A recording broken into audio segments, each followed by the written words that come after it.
Saint Seiya The Lost Canvas est l'une des œuvres dérivées de Saint Seiya les plus appréciées. L'histoire est touchante, très bien écrite et permet de parfaitement compléter l'œuvre de Kurumada. Et parmi ses complétions les plus appréciées, on trouve l'étoffement de l'histoire personnelle des Chevaliers d'Or. En effet, dans The Lost Canvas, chaque Gold a sa propre histoire dans le manga de Teshilogi, mais aussi dans un tome spécial Chronicles. Malheureusement, The Lost Canvas n'a pas eu de suite en animé à cause des mauvaises ventes des Blu-ray. À cause de ça, pas mal de personnes ne connaissent pas l'histoire de certains Chevaliers d'Or ou ne connaissent pas une partie de leur histoire. Donc pour mon petit retour en douceur, je me suis dit pourquoi pas faire le listing de tous les Chevaliers d'Or de The Lost Canvas et de leur histoire inconnus de l'animé. Parce que même pour les 5 qu'on connaît déjà dans l'animé, ils ont une partie de leur histoire qui n'a été révélée que dans le manga ou dans les Chronicles. Et on va faire ça en plusieurs parties parce qu'il y a en tout 24 Chevaliers d'Or dans The Lost Canvas. Et on commence tout de suite par les gardiens de la Maison du Bélier, et ils sont 3. Tout d'abord, le plus connu d'entre eux, l'un des 2 seuls God Saints survivants de la guerre sainte du 18e siècle, celui qui deviendra Grand Pop, Shion du Bélier. Dans la version animée, on voit Shion déjà Chevalier d'Or qui traîne avec Doko. Mais bien plus tard dans le manga, on apprendra le passé de Shion. Et c'est pas joli. Avant d'être Chevalier d'Or du Bélier, Shion était réparateur des armures ayant appartenu au précédent chevalier. Sauf qu'à force de les réparer, il commença à pouvoir se connecter à elle. Et à force de se connecter à elle et de regarder dans leur passé, il y prendra goût et commencera un espèce de jeu malsain et pervers. C'est dans ce contexte-là qu'il fera la rencontre de Rune de Balrog, de l'étoile céleste de l'excellence. C'est le spectre de Hadès qui gouverne le tribunal des morts quand Minos n'est pas là. En gros, c'est le remplaçant de seconde zone quoi. Même si au final, dans The Lost Canvas, il a un rôle beaucoup plus important que Minos en vrai, je trouve. Rune, sentant le talent du jeune Shion, lui fera la proposition de rejoindre le Seigneur des Enfers afin de ne pas juste observer le passé des armures, mais observer le passé de tous les humains. Quand on y pense, c'est quelque chose de très pervers en fait. Observer quelqu'un dans ses derniers instants de faiblesse, c'est juste affreux. Dans un premier temps, Shion acceptera avant de se rétracter fort heureusement. Un an après cet événement, Shion a de plus en plus de visions de lui avec l'armure du Bélier. Il sent l'appel de cette armure et veut endosser son rôle de God Saint. Mais son maître Hakurei refuse, lui expliquant qu'il n'est pas prêt. Depuis l'incident avec Rune, il est devenu très sensible aux armures et se retrouve vite submergé par l'histoire de ces dernières. Et d'après son maître, la clause du bélier est celle qui renferme le passé le plus douloureux. Il finira malgré tout par endosser l'armure, assumant tout le fardeau qu'elle représente. Ici, je fais volontairement un bref résumé, sachant que j'ai déjà sorti une vidéo complète sur cette histoire méconnue de Shion. La suite, tout le monde la connaît. Il participera à la guerre sainte et sera, avec Doko, le seul chevalier d'or à survivre. Il endossera la responsabilité de Grand Pop, guide des chevaliers, afin de mener la prochaine génération vers la victoire. Mais c'est pas tout à fait fini. 14 ans après la fin de la guerre sainte, il repoussera l'attaque du dieu mineur du temps Kairos. Kairos, c'est le père de Tenma de Pégase qui est venu chercher son fils pour détruire les dieux de l'Olympe. Encore une fois, j'explique cet événement dans ma vidéo sur Shion. Et j'ai aussi fait plusieurs vidéos sur Tenma de Pégase où je parle de son père. Si vous voulez mieux connaître l'histoire, allez la voir. Le deuxième saint du bélier que l'on connaît se nomme Gedgar. Il s'agit du saint du bélier du 15e siècle. Et ce chevalier d'or a une particularité, c'est un traître. Enfant, il sera recueilli par le grand pop de l'époque, Itia, après une attaque qui décimera l'entièreté de son village. Il deviendra l'élève de Itia et sera formé pour devenir le futur Gold Saint du bélier. Sauf que lui et son maître Itia de la balance finiront par trahir le sanctuaire et par s'allier avec le maître des enfers, Hadès. En fait, Gedgar, c'est quelqu'un qui est très humble lui-même. Il pense que rien n'est au-dessus des chevaliers d'or et que par conséquent, le monde devrait être gouverné par ces derniers. Il a un mépris total des autres types de chevaliers comme ceux d'argent et de bronze. En même temps qu'il respecte les chevaliers d'argent, pas même Kurumada, je pense. Il sera défait par Hakurei grâce à une attaque spéciale du chevalier de l'autel qui lui permet de priver n'importe quel chevalier de son cosmos. La technique, c'est une dinguerie quand même. L'histoire de Gedgar, c'est une histoire super touchante. C'est l'histoire de quelqu'un qui, par reconnaissance envers son maître qui l'a élevé et l'a sauvé, sera prêt à renoncer à son honneur et à se laisser traîner dans la boue. Et ça, j'en parle en détail dans ma vidéo sur les saints de la balance, dans la partie réservée à Itia. Tout ça, c'est dans la playlist Saint Seiya, vous pouvez retrouver ça facilement. Et enfin, le dernier chevalier du bélier connu dans The Lost Canvas, c'est Avenir du Bélier. Alors lui, c'est un peu difficile à comprendre. C'est à la fois le saint du bélier du 15e siècle et du 20e siècle. En fait, c'est une version alternative de Mou du Bélier, puisqu'il vient d'un futur alternatif. C'est un peu technique, mais je vais vous expliquer. Quelque temps après la trahison et la mort de Gedgar, l'armure du Bélier, qui avait été corrompue, commence à s'agiter et d'un coup, elle fait apparaître un nouveau chevalier du Bélier. Et ce chevalier, c'était Avenir. Il explique qu'il vient d'un futur où Athéna a été tuée par Hadès et où la Terre est sous la domination du Seigneur des Enfers. Et pour un saint qui est censé représenter l'espoir, il n'y a sûrement pas plus grande douleur, puisque dans ce monde-là, il n'y en a plus. On comprendra plus tard que c'est Chronos, le dieu du temps, qui a envoyé Avenir au 15e siècle. Il fait ça pour que Avenir puisse, dans un premier temps, aider les Gold Saints du 15e siècle, puisque Gilgar, à ce moment-là, est mort, et dans un deuxième temps, pour qu'il guide Shion afin d'en faire un Gold Saint et un grand pop compétent. Et le fait que Shion devienne pop permettra de changer l'avenir chaotique dans lequel lui a vécu. Avec toutes ces informations, on se rend compte que la temporalité d'Avenir, c'est la temporalité dans laquelle Seiya et ses frères auraient dû vivre. L'histoire de Avenir est méga intéressante. Elle permet d'explorer une situation très peu évoquée dans Senseiya, la défaite des chevaliers d'Athéna. Et l'histoire d'Avenir est là pour nous rappeler l'apocalypse que cela sera. Encore une fois, ma vidéo sur Shion, je détaille encore plus et je parle du développement. Pour les saints du taureau, il y en a également 3 dans The Lost Canvas. Par contre, ils sont bien moins étoffés que ceux du bélier. Déjà, le plus connu, Rasgado du taureau. Un chevalier qui mêle parfaitement force, empathie et gentillesse. Rasgado, c'est le grand tonton qui guide ses jeunes frères vers la droiture. Et ce rôle de guide se comprend lorsque l'on sait que parmi la génération que l'on a vue dans la temporalité de The Lost Canvas, Rasgado fait partie des 3 premiers Ghost Saints de celle-ci, avec Aspros des Gémeaux et Sisyphe du Sagittaire. Pour être clair ici, Rasgado fait pas partie des 3 premiers Gold Saints du 18e siècle, mais dans la génération qui a participé à la guerre sainte, il fait partie des 3 premiers, c'est ce que je veux dire. Il est encore plus que les autres chevaliers, animé par le sens du devoir.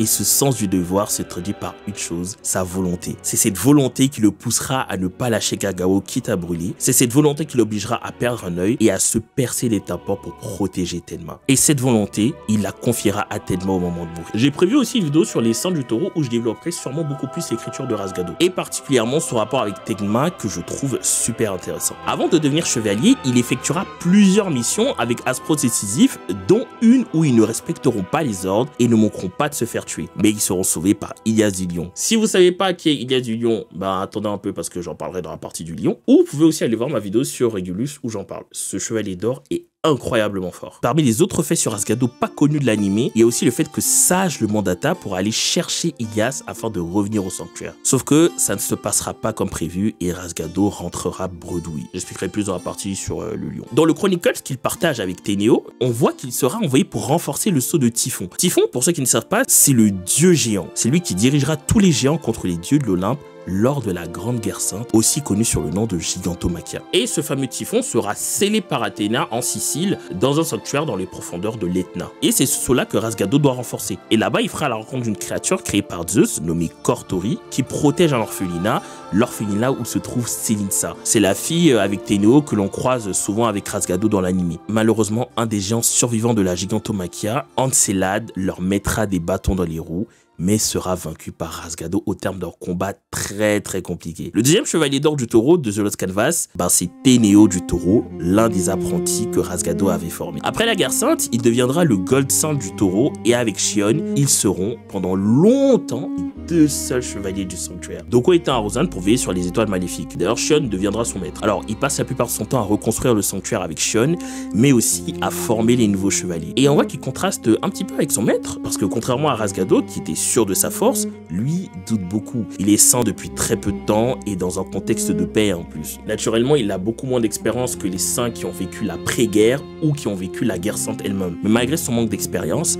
Shion lui confiera la tâche d'aller renforcer le sceau que Aldébaran avait renforcé 6 ans auparavant. Bien sûr, il aura énormément de mal parce qu'il est bien moins fort que ne l'était son maître à l'époque. Mais grâce à l'esprit de Rasgado, il réussira à vaincre Encelade qui avait réussi à se libérer. Par contre, il s'agit d'un Encelade bien moins fort que lorsque Rasgado l'avait affronté. 8 ans après cet événement, donc 14 ans après la guerre sainte, il se retrouvera face à Kairos, le dieu mineur du temps. C'est l'événement dont je parlais tout à l'heure dans la partie sur Shion. Et il affrontera le dieu déchu en lui tenant tête, ce qui est déjà un exploit même pour un chevalier d'or. Comme son maître, il possède la Great Horn, corne du taureau en français, et la Nova du Titan. Mais il possède également une autre technique, la Nova des Pléiades. Une attaque qu'il utilisera contre Kairos qui ressemble pas mal au Stardust Revolution de Shion. C'est d'ailleurs sûrement lui qui l'a aidé à mettre cette technique au point. Et enfin, le dernier saint du taureau de The Lost Canvas se nomme Francisca du Taureau, et c'est le Gold Saint du Taureau du 15e siècle, donc celui de l'époque de Sage et Hakulei. Au passage, je dis souvent par abus de langage Gold Saint de tel siècle ou tel siècle, mais il n'y a pas forcément un seul Gold Saint par constellation en fonction des siècles, on l'a déjà vu. Il fera partie des Golds qui se feront manipuler par Khedgar et qui serviront Hadès sans le vouloir. Il affronte Sage dans un combat de chevalier d'or, mais grâce à son Seikishiki Mekaira, le futur grand porc parviendra à libérer son compagnon de l'emprise du Seigneur des Morts. On lui connaît qu'une seule attaque, et c'est ni la corne du taureau ou la nouvelle du titan, mais le Bullring Spike. C'est une attaque où il fonce sur son adversaire comme un taureau. Une vraie attaque de bourrin, quoi, digne des chevaliers d'or du taureau. Les chevaliers des Gémeaux sont comme dans toutes les versions de Senseiya, au nombre de 2 dans The Lost Canvas. Aspros et Deutéros des Gémeaux. L'histoire de ces deux frères est sûrement l'une des plus déchirantes de The Lost Canvas. 2 frères nés le même jour, sous la même étoile maudite des Gémeaux. D'après les règles du sanctuaire, l'aîné des Gémeaux est celui qui est destiné à l'armure d'or, destiné à avoir un destin glorieux et destiné à être le plus puissant des 88 constellations. Cependant, le second, lui, est condamné à vivre caché dans son ombre à jamais. Nul ne doit connaître son existence. Ce cadet est considéré comme un être maléfique, vil et jaloux de son aîné. C'est comme ça que Aspros a grandi, en suivant une formation de chevalier d'or de haut niveau et en étant admiré de tous, tandis que son frère, lui, était ostracisé, devant même porter un masque de fer pour cacher son visage. Mais même si le destin a voulu à tout prix opposer ses 2 frères, eux, malgré tout, s'aimaient d'un amour sincère. Aspros protégeait son frère Deutéros et Deutéros admirait son frère Aspros. Voilà pourquoi l'objectif de Aspros était de devenir grand pop. Contrairement à Saga, il ne le voulait pas par ambition personnelle, mais uniquement pour pouvoir offrir une vie normale à son frère jumeau. C'est la seule et unique raison qui le poussait à devenir chevalier. Malheureusement, le destin continuera de s'acharner sur les 2 frères. 15 ans avant le début de la guerre sainte, un étranger pénètre dans le sanctuaire et vient voir Aspros. Il s'agissait de Yoma de Méphistophélès, autrement dit le dieu mineur du temps, Kairos, le père de Tenma si vous me suivez. Il demande au jeune apprenti saint s'il savait où se trouvait le chevalier Pégase. Tenma n'étant pas encore né, Aspros lui dira que à cette époque-là, il n'y en avait pas encore. C'est marrant parce que si on regarde la temporalité, on se rend compte que c'est sûrement pas longtemps après que Yoma a mis enceinte Partita. Ne trouvant pas l'objet de sa convoitise, Yoma décidera de s'amuser un petit peu. Il va tenter de corrompre Aspros en lui faisant croire que son frère est jaloux de lui et cherche à le détrôner. C'est ainsi que pendant quelques secondes, le doute s'empara de Aspros et Kairos en profitera pour déposer dans son cœur une goutte des ténèbres. Cette goutte va peu à peu ronger Aspros, faisant de lui quelqu'un d'obsédé par le pouvoir. Et le pire dans tout ça, c'est sûrement le fait que la seule raison qui poussait Deutéros à devenir plus fort, c'était de protéger son frère aîné. Plus le temps avança et plus la relation entre les 2 jumeaux se dégrada. Dévoré par son ambition, Aspros deviendra de plus en plus mauvais jusqu'à commettre l'irréparable. Comploter contre le grand pop et contre Athéna elle-même, exactement comme son successeur Saga. Et pour ça, il lancera le Genro Maoken, la technique de manipulation des Gémeaux qui ne se rend que quand quelqu'un meurt devant tes yeux. Son plan, c'est de se servir de son frère pour tuer Sage et prendre sa place de grand pop. Mais ses plans seront contrecarrés par Aspita de la Vierge. Grâce à lui, Deutéros sera libéré de l'emprise du Genro Maoken et tuera son aîné en le prenant par surprise. Mais juste avant de mourir, Aspros s'infligera l'illusion diabolique afin de renforcer sa détermination même après la mort. 2 ans plus tard, durant la guerre sainte, Deutéros aidera Tenma à progresser après l'attaque du château où il pensait avoir perdu Doko et où il doutait énormément. Et c'est après ça qu'il endossera l'armure des Gémeaux, bien déterminé à affronter son frère qui a rejoint Hadès. S'ensuit l'un des combats les plus tristes de Senseiya. Un combat fratricide entre 2 frères qui autrefois s'adoraient, mais qui aujourd'hui se haïssent. Et croisant tous 2 les bras, les 2 enfants nés sous la même étoile font trembler la galaxie avec leur Galaxian Explosion. Mais Aspros sera plus fort. C'est son explosion galactique à lui qui terrassera son frère. Il a gagné le combat, mais l'objectif de Deutéros aussi était atteint. Si vous vous souvenez, pour rompre le Genro Maoken, il faut que la personne touchée voie une personne mourir devant ses yeux. La mort de Deutéros libérera Aspros de l'illusion qu'il s'était lui-même infligée. Aspros finira par apprendre la vérité, à savoir que lui et son frère se sont fait manipuler par Kairos. Au final, toute cette lutte fratricide qui venait d'avoir lieu n'était qu'une farce organisée par le dieu mineur du temps. Et c'est ça le plus triste dans cette histoire. Aspros et Deutéros n'ont été que les acteurs et les pantins dans la pièce de théâtre d'un dieu qui voulait juste s'amuser. Tout comme leurs successeurs, Saga et Kanon, qui ont été manipulés par la sœur de Thanatos et Hypnos, Ker. Si l'écriture et le développement des 2 Gémeaux de The Lost Canvas vous intéressent, j'explique tout ça encore plus en détail dans ma vidéo consacrée à eux. Ah bah oui, j'ai beaucoup travaillé dans le passé. Hein. Je parle non seulement de leur développement, mais aussi de comment leur écriture est liée à celle de Kairos. Voilà, on va s'arrêter là pour la partie 1. La partie 2 arrive très bientôt, donc abonnez-vous. Si jamais cette petite vidéo de retour vous a plu, je vous laisse le dire dans les commentaires et à liker la vidéo aussi. J'ai d'autres vidéos que je prépare avec d'autres concepts, mais pour le moment, on recommence doucement avec des petites vidéos comme ça. Et moi, je vous dis à très vite.